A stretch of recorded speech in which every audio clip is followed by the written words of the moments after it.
Almanya Başbakanı Angela Merkel ve ABD Başkanı Joe Biden, Rusya'dan Almanya'ya uzanan Kuzey Akım 2 boru hattı projesinin pürüzleri üzerinde anlaşmaya vardı.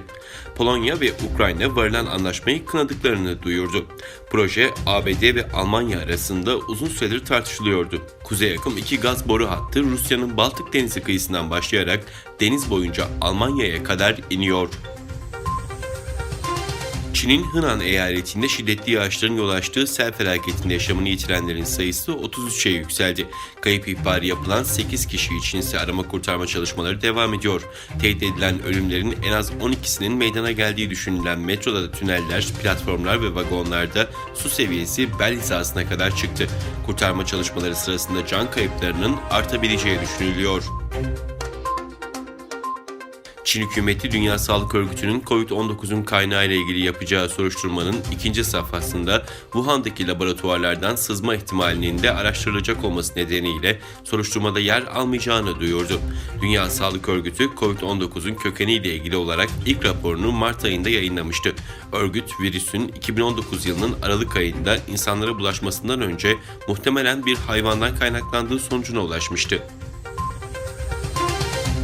32. Yaz Olimpiyat Oyunları Japonya'nın başkenti Tokyo'da bugün başlıyor. Koronavirüs salgını nedeniyle seyircisiz olarak düzenlenecek oyunlarda 206 ülkeden 11.000'den fazla sporcu madalya için ter dökecek. Yarını keşfet sloganıyla gerçekleştirilecek 2020 Tokyo Olimpiyat Oyunları'nın resmi açılışı bugün saat 14'te Japonya Ulusal Stadı'nda törenle yapılacak.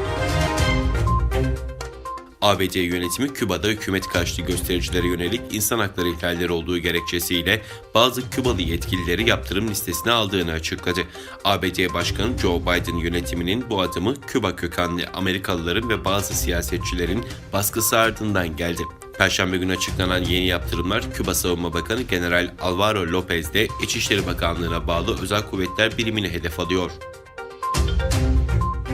Çin'de 15 Temmuz'da inşa halindeki bir tünelin sular altında kalması sonucu mahsur kalan 14 işçinin cesedine ulaşıldı.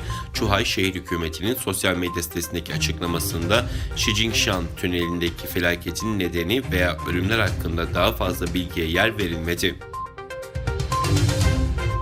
Uygur mahkumlar bacakları lotus pozisyonunda çapraz halde, sırtları dik, numaralı ve etiketlenmiş üniformalarıyla sıralı şekilde oturmuş, siyah beyaz görüntülerle Çin Komünist Partisi'nin tarihini gösteren bir televizyon ekranına bakıyor.